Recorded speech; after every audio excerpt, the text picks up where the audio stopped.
Hello po muli mga kabayan, kamusta po ang lahat? Nagbabalik po muli ang inyong katambay, si Katambay Manong po. Samahan niyo po inyong lingkod, magkomentuhan po tayo. Magandang umaga po muna, tanghali, hapon, gabi, madaling araw po sa atin lahat. Saan man sulok ng bansa o mundo tayo naroon, naway maingatan po tayo mga kababayan. Ito po, komentuhan po natin, nagpahayag po si Attorney Raul Lambino po, isa pong Ilocano ito mga tambay. Tumatakbo po itong senador, pambato po ito ng PDP laban ni dating Pangulong Duterte. Nagpahayag po siya sa sama po ng loob niya dahil po siya isang Ilocano at siyempre po isang Ilocano po at mga Ilocano po ang nambudol at nag-scam sa mga Duterte, lalo sa Vice President, si Amy Marcos, ang senadora, at siyempre po ang Pangulong Marcos na nangbudol at nang-scam sa mga Duterte ayon sa Vice President. Ayan po, nagsalita po si Attorney Raul Lambino na ang totoong Ilocano, sinasabi niya, totoo, hindi peke. Ang totoong Ilocano ay hindi manggagamit at hindi daw nangiiwan ng kaibigan. Siyempre, hindi na rin ang bubudol, mga kababayan.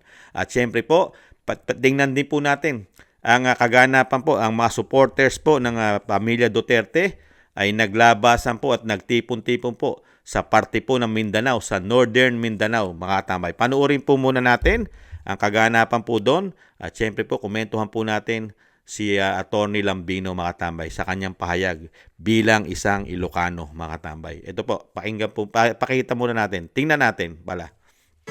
Samantala, libu-libong mga taga-Cotabato ang nagsagawa ng sarili nilang pagtitipon bilang pakikisimpatya at suporta sa inarestong si dating Pangulong Duterte.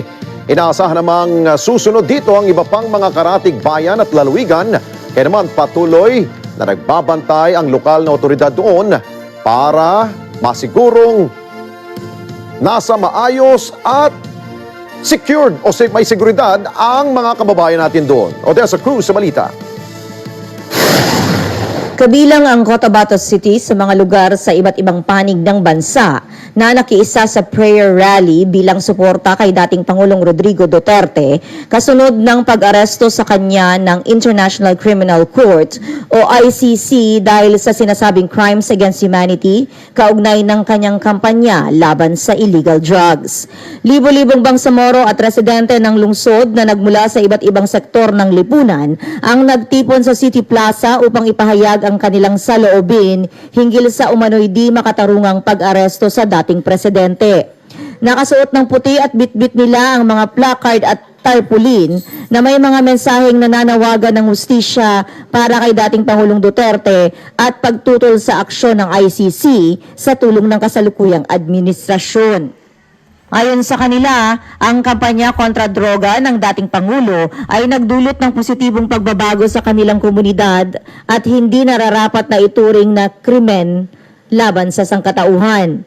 Kinilala din ng mga Bangsamoro sa Cotabato City na ngayon ay sentro na ng BARM ang nagawa ng dating Pangulo para mabuo ang Bangsamoro Organic Law at magkaroon ng otonomiya ang mga mamamayang Bangsamoro. Ang ilang mga kabataan ay nag-ingay pa gamit ang kanilang mga motorsiklo para ipakita ang suporta kay FPRRD.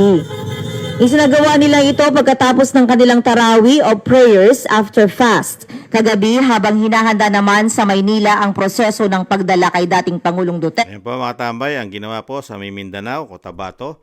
At ito naman po ang pahayag ni Attorney Lambino, mga tambay, sa pagiging ang Ilocano ay hindi manggagamit, mga tambay. Siyempre po, hindi nangiiwan ng kaibigan.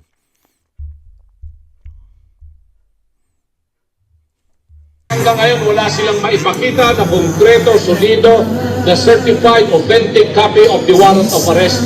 Pero yung pa rin ang ginamit nila para kidnapin nila si Tatay Digong. Wala pa rin jurisdiction yung International Criminal Court sa mga Pilipino kasi hindi na tayo membro ng ICC. Talagang inapuran nila ito para patahimigin ang leader nating pinagkakatiwalaan si Tatay Digong at gusto nilang mapatahimik ang lahat ng oposisyon tulad namin mga kandidatong senador dito sa halalan na ito. Hindi natin ito isusurrender sa mga dayuhan na dito sa Pilipinas. Nakakalungkot lamang po na merong mga ahensya ng gobyerno, merong mga pulis na sumusunod sila sa utos ng puti Hindi nila sinusunod yung karapatan ng Pilipinong tulad po natin. Ito ang isang dahilan kung bakit gusto nilang mapatahimik ang mga Duterte. Mapagtakpan nila yung mga anomalya na ginawa nila sa 2025 budget. Mapagtakpan nila yung anomalyang ginawa nila sa PhilHealth. Mapagtakpan nila yung perang kinuha nila sa Philippine Deposit Insurance Corporation. Mapagtakpan nila yung mga anomalyang pagbibenta nila ng ginto. Mapagtakpan nila yung pagkautas nila ng budget ng armed forces, yung budget ng DepEd, budget ng agrikultura na ayaw nilang ipaalam sa atin ang lahat ng mga yan. Kaya nilang ginagawa itong pagigibit sa mga Duterte. At ganun din, ang akala nila, pag nawala si Tatay Digong dito sa kampanyang ito, ay ang PDP labang Team Duterte, Team Suka ay susuko na. Hindi po susuko ang Team Suka.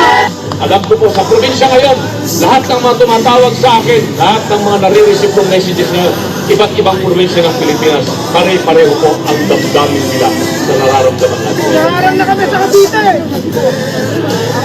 Ganon din po. Ganon din po sa Northern Luzon, kahit sa Northern Luzon. Lahat taga Northern Luzon po, may Sakay Ilocano, may Saka Pangasinan, Isayap na Pangasinan. Alam ko kung ano ang pakiramdam ng ating mga kababayan sa Northern Luzon. Yung totoong taga Northern Luzon, ha, yung totoong Ilocano. Dahil hindi po ganon ang tunay na Ilocano. Ang tunay na Ilocano kami po, hindi nang iiwan ng kaibigan. Hindi po kami mangga. Hindi rin po kami bumibili ng droga. Yan po mga tambay. Meron ng ugong-ugong. Nakita po natin, ang tunay na Ilocano ay hindi po nangiiwan, mga tambay. Hindi nangiiwan, hindi manggagamit, at lalong-lalong hindi nang bumibili ng boto. Ang tunay daw pong Ilocano. Ayon po kay Attorney Raul Lambino, mga tambay. Siya po isang Ilocano. Talagang ikahihiya mo talaga. Ikahihiya mo ang Ilocano. Pagka ang isang Ilocano ay ganito magpatupad ng batas, nakakahiya po talaga ang pagiging Ilocano. Buti na lang po, hindi Ilocano si Kamanong. Kung ako po'y Ilocano, mahihiya po ako sa sarili ko na merong presidente na Ilocano na hindi sumusunod sa batas at gumagamit po ng dahas kasama po ang PNP, lalong-lalo sa pamilya ng dating Pangulong Duterte na hindi nakakuha ng fair justice sa pamamahala po ng isang Ilocano na Pangulo. Tingnan po natin ang ginawa pong harassment sa pamilya Duterte kung paano po nila itong hulihin, mga tambay. Tingnan po natin, panoorin po natin. Akin na yung anak ko. Akin na yan. Akin na yung anak ko! Akin na yung anak ko! Akin na, halika dito na. Halika dito na. Akin na yung anak ko. Ito, hindi na yun. Gawin na. Ha? Huwag ba? Huwag na konti. Ano yan? Babae yan, ha? Na-separate na siya. Na-separate na. Separated na. Separated na yan. Separated na. Huwag nyo na rin, ha? Robin!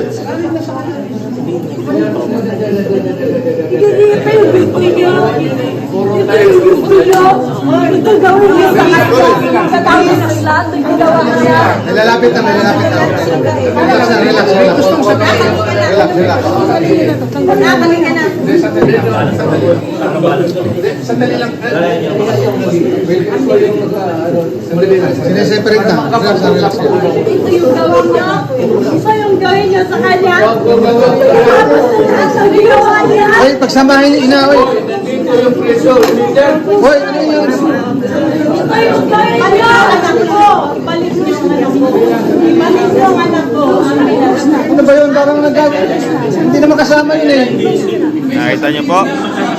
Nakita po ninyo, mga kababayan, ang ginagawa po ng isang Ilocano, ang kanyang panunungkulang bilang presidente na isang Ilocano, talagang mahihiya ka bilang ikaw isang Ilocano pagka ganito ang presidente na isang Ilocano kung gumamit po ng batas at magpatupad ng batas sa kanyang administrasyon. Talagang mahihiya ka sa sarili mo na ikaw ay isang Ilocano. Tapos may issue pa ng droga. Ang isang Ilocano na presidente ay may issue ng droga, pati ang kanyang pamilya.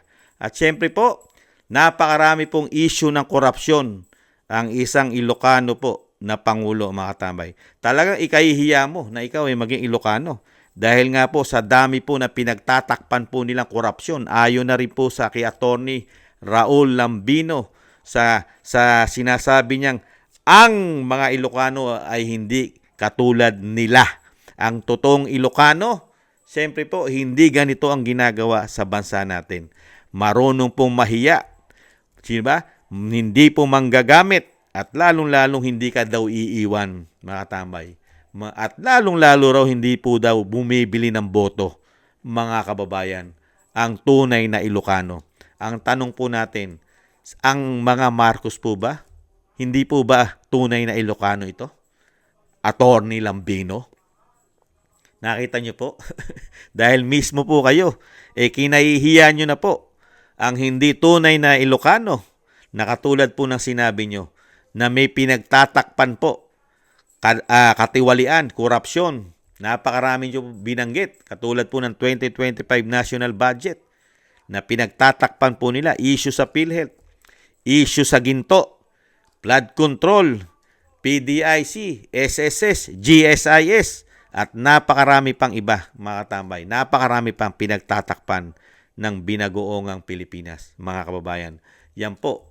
Nakita po natin, nag-aaklas na rin po at nagbibigay po ng simpatsya at talagang tinutulig sana po ng ating mga kababayan. Kasama po ang ating kababayan sa Mindanao. Nagtipon-tipon po sila at pinahihiwatig po na talagang yung kanilang galit ay pinakikita po sa binagoongang Pilipinas na illegal na pag-aresto at hindi nakakamit at hindi nakakuha ng justice ang dating Pangulong Duterte na para po siya. Nakita naman po natin kung paano po iharas ng mga pulis ang pamilya Duterte na sapilitan talaga na yung mismo na asawa at anak ay sapilitang ibinubukod, inilalayo at hindi na makalapit sa kanilang sa kanyang asawa at sa kanyang ang anak ay hindi na makalapit sa kanyang ama.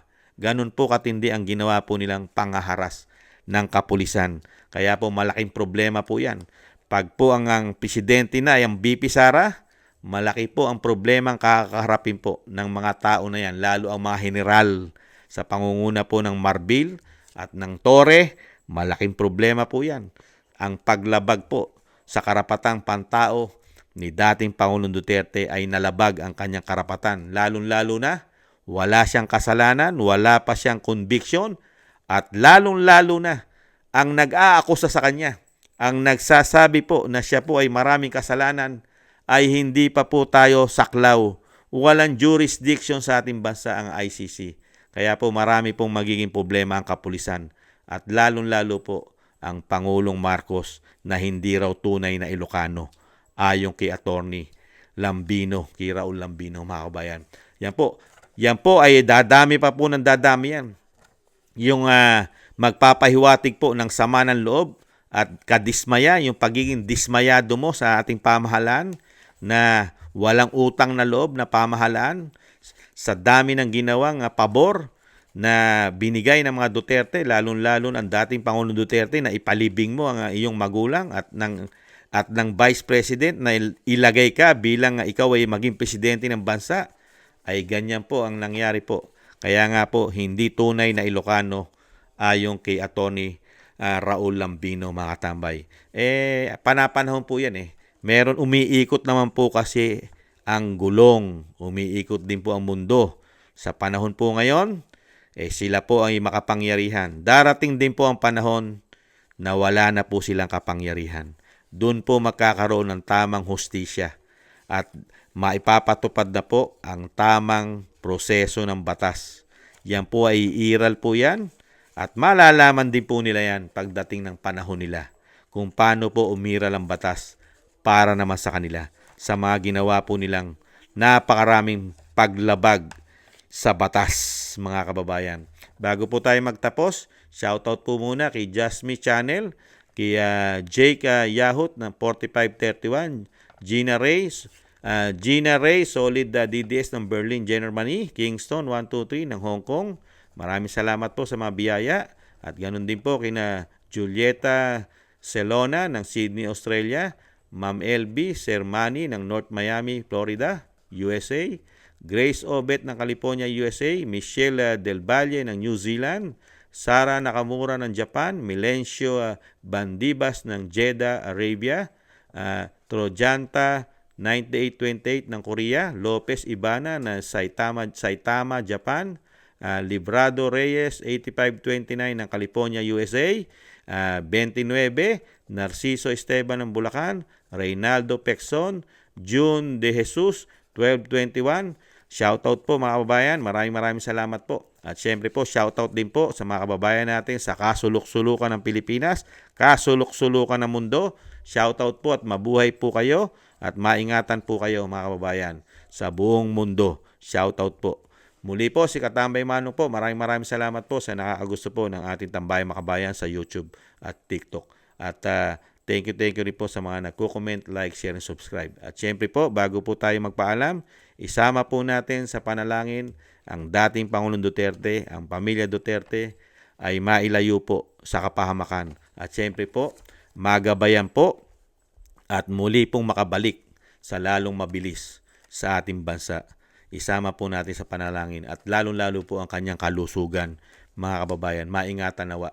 Muli po, paalam sa muli. Bye-bye.